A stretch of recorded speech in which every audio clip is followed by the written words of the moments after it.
About a month ago, the New South Wales government dropped one of the most significant planning reforms in recent memory.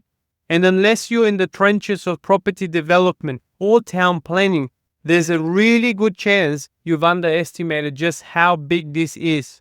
The state government has bypassed local politics and taken a more direct spatial strategy. Build more homes near where people actually want to live. Now, perhaps the most controversial and misunderstood element of the reform is what it unlocks for R2, the low-density residential zones. So the result? Expect friction. In many cases, council may resist, delay or push back on proposals, facing applicants to escalate to the Land Environment Court.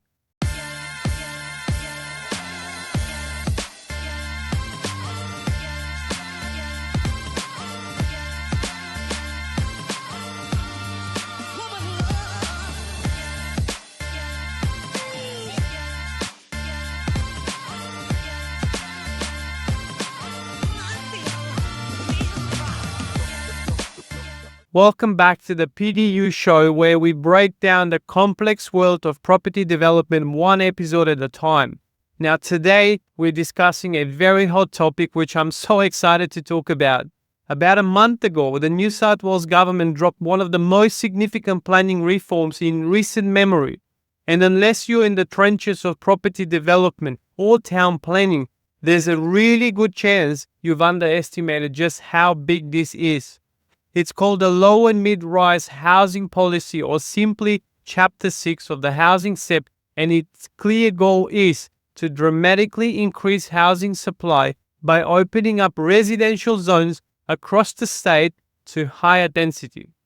But this isn't your typical rezoning. This reform quietly rewrites what's possible in suburbs that until now were largely protected by low-density control. And now suddenly thousands of sites in R2, R3 and R4 zones may be eligible for significant density uplift, and developers, investors and even every landowner are now racing to understand what's changed, what's possible and how to take advantage of it. Let's break it down. New South Wales housing system is under pressure. Demand is surging, affordability is plunging, and councils are simply struggling to process applications quickly enough to deliver supply at scale. So in response, the state government has bypassed local politics and taken a more direct spatial strategy. Build more homes near where people actually want to live. Now, the policy focuses on walkability, a subtle but powerful shift. Instead of a blanket rezoning, the new controls apply to areas within 800 meters of identified centers and train stations, or more precisely, from 0 to 400 meters, the so-called inner ring, sites are eligible for highest uplift up to 6 stories. From the 400 to 800 meters, the so-called outer ring, still receive uplift just at a slightly reduced scale, typically up to 4 stories. But the distance is measured not as the crows fly, but by legal pedestrian access. If your site is physically close but lacks a safe walkable path, you may be out. However, on the flip side, if a zigzag laneway or legal footpath connects you to a center, or might just be in, as strange as it sounds, your site's future development potential could hinge on whether or not footpath exists on the right side of the street. Now, perhaps the most controversial and misunderstood element of the reform is what it unlocks for R2, the low-density residential zones. Now, you see, historically limited to houses and duplexes, these areas can now host a broader mix of housing types, including townhouses and, remarkably, even apartment buildings under certain conditions. For example, a duplex is permissible on sites over 450 square meters with a minimum frontage of 12 meters. Townhouses require sites between 500 and 600 square meters with a frontage between 12 and 18 meters and are allowed at an FSR of 0.7 to 1. Most significantly, apartments are now allowed on sites over 500 square meters with a minimum 12 meters frontage up to 0.8 to 1 FSR and 9.5 building height, roughly 2 stories with an attic style up to 3 levels. Now, this is not short of a seismic. It opens the door to small-scale flat buildings in leafy suburban streets where until now the idea would have been inconceivable. Importantly, these new allowances override local controls. So even if your LEP says houses only, policy now says otherwise, and SEP trumps cancel.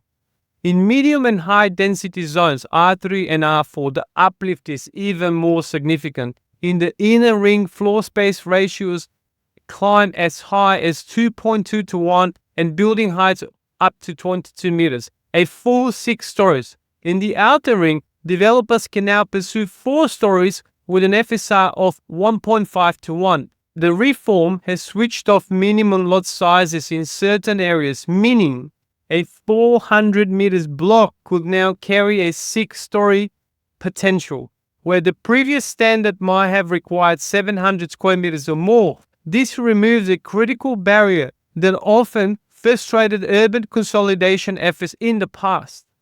So what's more, if you integrate 15% affordable housing for a minimum of 15 years, you could unlock even greater height and density. In practical terms, a 6-story cap could reach up to 8 stories and FSR could increase accordingly, all without needing a rezoning or all LEP amendment. Of course, this doesn't mean every block in the zone is now fair game. Several exclusions apply, and some are an absolute deal breaker. Now, you're automatically excluded if your site is in a heritage item regardless of proximity or zoning. You are within airport noise controls exceeding the 20 ANE threshold. You fall within country flood-prone land. You're technically eligible, but under stricter scrutiny if you're in a conservation area, example Paddington and Randwick and so on.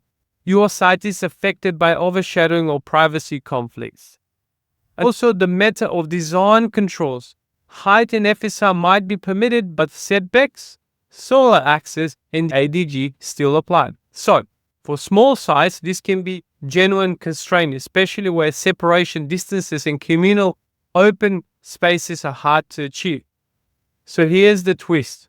Although this is a state-led policy, DAs are still going through cancels. And many cancels, especially in the eastern suburbs, are not thrilled. In fact, several councils openly oppose the reforms, warning they threaten local character and infrastructure. So the result? Expect friction. In many cases, council may resist, delay or push back on proposals, facing applicants to escalate to the Land Environment Court. This will likely be the norm in the early phases until enough precedent is set to shift expectations on both sides. There is one workaround. If your project has a capital investment value of 75 million or more, or processes 40 plus dwellings, you may qualify to bypass council altogether and lodge directly with the state under the State Significant Development Pathway or the SSD. If you own a site or even have a hunch about one, now it's the time to act, not react. Start by mapping out your property's distance to key centers or stations using the New South Wales Planning Portal.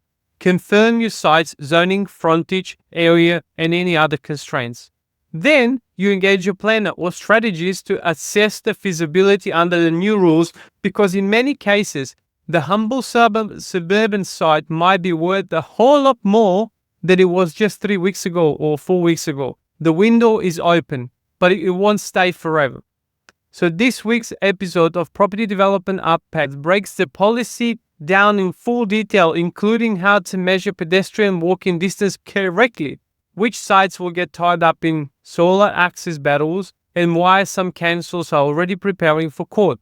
If you're serious about staying ahead of the market, this is a must listen. So until next time, remember, life is exactly what you dare to make it, and fortune favors the bold.